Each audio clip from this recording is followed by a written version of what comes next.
হয়, মই বৰ্তমান উপস্থিত আছোঁ দক্ষিণামৰ মানকাছাৰ জিলাৰ সদৰ হাটশিঙিমাৰী যি আচলতে কুকুৰাডাঙা ঘাট, সেই কুকুৰাডাঙা ঘাটত উপস্থিত আছোঁ।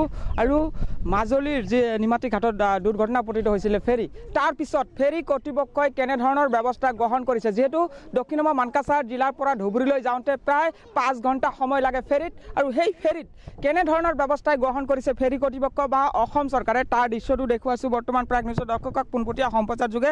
ইয়াৰ দক্ষিণামৰ মানকাছাৰ জিলাৰ সদৰ দৃশ্য দেখুৱাইছোঁ ফেৰী যে আচলতে বিপদসংকুলভাৱে যাত্ৰা কৰা পৰিলক্ষিত হৈছে। আচলতে যিহেতু 4.5 ঘণ্টাৰ পৰা 5 ঘণ্টা সময় লাগে ধুবুৰীত যাওঁতে বা ধুবুৰীৰ পৰা আহোঁতে, আৰু অহাৰ ফলত কিন্তু দেখা যায় যে আচলতে কেনেধৰণৰ ব্যৱস্থা এওঁলোকৰ ছেফটিৰ বাবে নিৰাপত্তাৰ খাতিৰত কেনেধৰণৰ ব্যৱস্থাই গ্ৰহণ কৰিছে। যিহেতু কালি গম পাইছোঁ ধুবুৰী উপায়ুক্তই ইতিমধ্যে দেখা গৈছিল যে আচলতে জল পৰিবহণ বিভাগৰ লগত বৈঠক দি আচলতে আলোচনা কৰিছে যে আচলতে কেনেদৰে নিৰাপত্তাত যাত্ৰীক লৈ যাব পাৰি। কিন্তু দক্ষিণামৰ মানকাছাৰ জিলাৰ সদৰ হাটশিঙিমাৰীৰ যি ফেৰী ইতিমধ্যে আহি উপস্থিত হৈছে সেই ধুবুৰীৰ পৰা, এইটো সামগ্ৰিক দৃশ্যটো দেখুৱাম যে আচলতে কেনেধৰণৰ অৱস্থা, কেনেধৰণৰ বিপদসংকুল যাত্ৰা কৰি ইতিমধ্যে আহি উপস্থিত হৈছে সেই ফেৰীখন, আৰু ফেৰীখনত লাইফ জেকেট আদিৰ ব্যৱস্থা কেনেধৰণৰ আছে তাৰ বিষয়েও দেখুৱাই যাম পোনপটীয়া সম্প্ৰচাৰ যোগে প্ৰাগ নিউজৰ দৰ্শকক। যে আচলতে ইয়াৰ আগতো দেখা গৈছিল যে আচলতে মেজেট্ৰিত 2012 চনৰ 2 মে, সেই 2 মেত কিন্তু দেখা গৈছিল যে আচলতে নাও দুৰ্ঘটনা হৈছিলে। সেই সময়তো প্ৰায় শতাধিক মানুহ নিৰুদ্দেশ হৈছিলে বা প্ৰায় 40 জন মানুহৰ মৃত্যু হৈছিলে। কিন্তু এইবেলিও কিন্তু দেখা গৈছে যে আচলতে মাজুলীত যি ঘটনা হৈছে, ঘটনাৰ পিছত কিন্তু যে বাৰে বাৰে এই দুৰ্ঘটনা পতিত হ'বলগীয়া হয়, কিয়নো নৈপৰীয়া ৰাইজৰ কোনো নিৰাপত্তা দেখা পোৱা নাই। অসম চৰকাৰে যি চৰকাৰে নাহক কিয়, যি নৈপৰীয়া ৰাইজ আছে, যেনেকুৱা দক্ষিণামৰ মানকাছাৰ জিলাৰ সদৰ হাটশিঙিমাৰীৰ পৰা যিহেতু পুৰণি জিলা আছিলে ধুবুৰী জিলা, সেই ধুবুৰী জিলাত বিশেষ কামত যাবলগীয়া হয় সাধাৰণ ৰাইজক। যোৱাৰ ক্ষেত্ৰত ইয়াত যদিও এটা সেৱা দিয়া হৈছিল, জাহাজ দিয়া হৈছিল, কিন্তু সম্পূৰ্ণৰূপে বন্ধ হৈ আছে, প্ৰায় 1.5 বছৰ ধৰি বন্ধ হৈ আছে। আৰু তাৰ ফলত এইদৰে ফেৰীত একেবাৰে পুৰণি ফেৰী ৰং কৰি দেখা গৈছে, ৰংচঙীয়া কৰিছে যদিও কিন্তু ঠায়ে ঠায়ে ভঙা চিঙা আছে, এতিয়াও আছে। আৰু সেইখন ফেৰীতে প্ৰায় 300কে যাত্ৰী লৈ বিপদসংকুল যাতায়াত কৰিবলগীয়া হৈছে। কেতিয়া দুৰ্ঘটনা পতিত হয় কোনো নিশ্চিত নাই।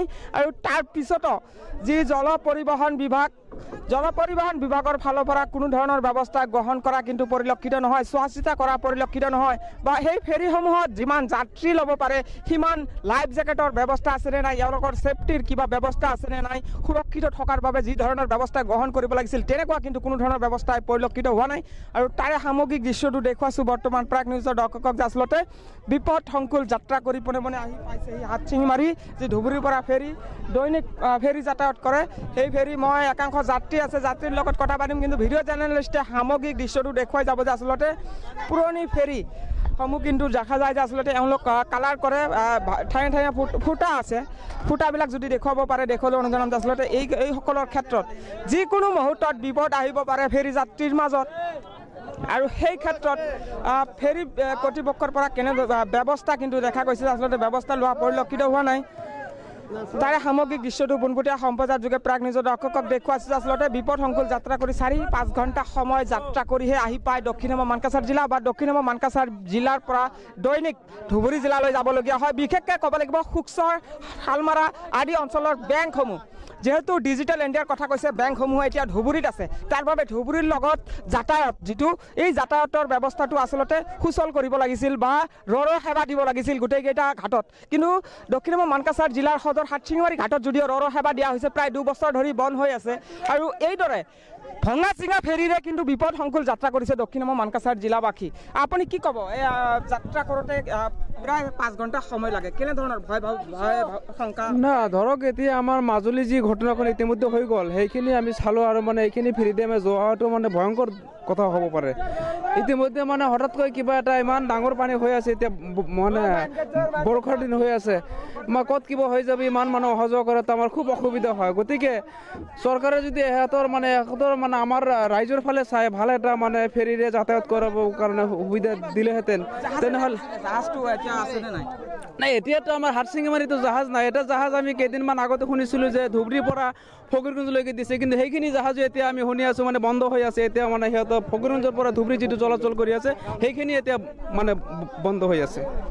হয়, নিশ্চয়কৈ বৰ্তমান দেখা গৈছে যে আচলতে বিপদসংকুলভাৱে যাত্ৰা কৰিছে দক্ষিণামা মানকাছাৰ জিলাবাসী। তাৰে সামগ্ৰিক দৃশ্যটো দেখুৱাইছোঁ প্ৰাগনিত দৰ্শকক পোনপটীয়া সম্প্ৰচাৰ যোগে যে আচলতে কেনেধৰণৰ অৱস্থা দক্ষিণামা মানকাছাৰ জিলাবাসী ৰাইজৰ মাজত, যে আচলতে দক্ষিণামা মানকাছাৰ জিলাৰ সদৰ হাটশিঙিমাৰী, আৰু হাটশিঙিমাৰীৰ পৰা ধুবুৰীলৈ যাওঁতে 4 ঘণ্টা সময় লাগে, আহোঁতেও তেনেকুৱা 4 ঘণ্টা সময় লাগে। কিন্তু সেইসকল যাত্ৰীৰ ক্ষেত্ৰত সুৰক্ষাৰ যি ব্যৱস্থা, সেই সুৰক্ষাৰ ব্যৱস্থা গ্ৰহণ নকৰাৰ বাবে কিন্তু হাহাকাৰ পৰিস্থিতিৰ সৃষ্টি হোৱা পৰিলক্ষিত হৈছে। যিহেতু মাজুলীৰ নিমাতী ঘাটত যিটো দুৰ্ঘটনা হৈছে, নাও দুৰ্ঘটনা, সেই নাও দুৰ্ঘটনাৰ পিছতে তৎপৰ হ'ব লাগিছিল অসম চৰকাৰে, যি ব্যৱস্থা গ্ৰহণ কৰিব লাগিছিল। দেখা যায় যে অসম চৰকাৰ যেতিয়াই দুৰ্ঘটনা পতিত হয় তেতিয়াহে যেন নিদ্ৰা ভংগ হয়, তেনেকুৱা পৰিলক্ষিত হয়। বাকী সময়ত নিম্নমগ্ন হৈ থকা পৰিলক্ষিত হয়। তাৰে সামগ্ৰিক দৃশ্যটো পোনপটীয়া সম্প্ৰচাৰ যোগে দেখুৱাইছোঁ প্ৰাক নিজৰ দৰ্শকক যে আচলতে এয়া ফেৰীৰ দৃশ্য দেখা পাইছে। যিহেতু দক্ষিণামা মানকাছাৰ জিলাৰ সদৰ হাটশিঙিমাৰীত পোনে পোনে আহি পাইছে সেই ফেৰী, আৰু সেইখন ফেৰীত লাইফ জেকেটৰ যি ব্যৱস্থা, সেই লাইফ জেকেটৰ ব্যৱস্থা কিন্তু পৰিলক্ষিত হোৱা নাই। আচলতে লাইফ জেকেট থাকিব লাগিছিল প্ৰতিটো ফেৰীত। যিমান যাত্ৰী আছে তাতকৈ যদি 50% কৰি দিয়া যায়, হয়তো 2টাকে তেনেকৈ দিয়া যায়, তেনেকুৱাও কিন্তু কোনো ধৰণৰ ব্যৱস্থা নাই। এটাকে ফেৰীত 5টা বা 6টাহে লাইফ জেকেট দিয়া আছে, বাকীখিনি কিন্তু হাহাকাৰত ভুগিবলগীয়া হয়। যেতিয়াই দুৰ্ঘটনা পতিত হয় তেতিয়াই হাহাকাৰ পৰিস্থিতিৰ সৃষ্টি হয়।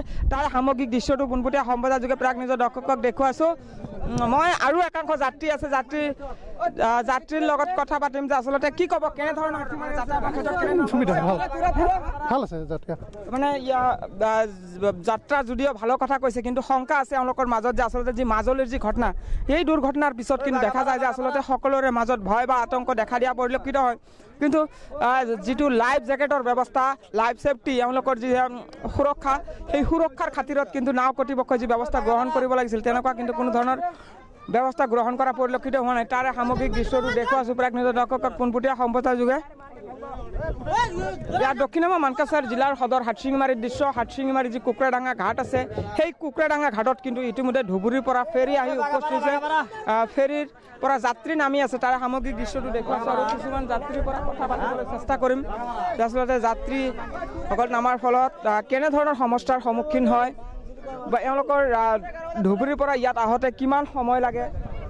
যিহেতু 4-5 ঘণ্টীয়া যাত্ৰা, আৰু 4-5 ঘণ্টীয়া যাত্ৰাত নিৰাপত্তাৰ ক্ষেত্ৰত ব্যৱস্থা যি ল'ব লাগিছিল, নাও কৰ্তৃপক্ষৰ লগত যদিও আমি এতিয়া লগ পোৱা নাই, কিন্তু সাধাৰণ ৰাইজৰ যি দুৰ্দশা সেয়া দেখুৱাইছোঁ যে আচলতে এওঁলোকৰ সামগ্ৰিক দৃশ্যটো দেখুৱাইছোঁ প্ৰাক নিজৰ দৰ্শকক পোনপটীয়া সম্প্ৰচাৰ যোগে। পোনপটীয়া সম্প্ৰচাৰ যোগে দেখুৱাইছোঁ দক্ষিণামা মানকাছাৰ জিলাৰ সদৰ হাটশিঙিমাৰীৰ দৃশ্য। হাটশিঙিমাৰীত ইতিমধ্যে ফেৰী আহিছে।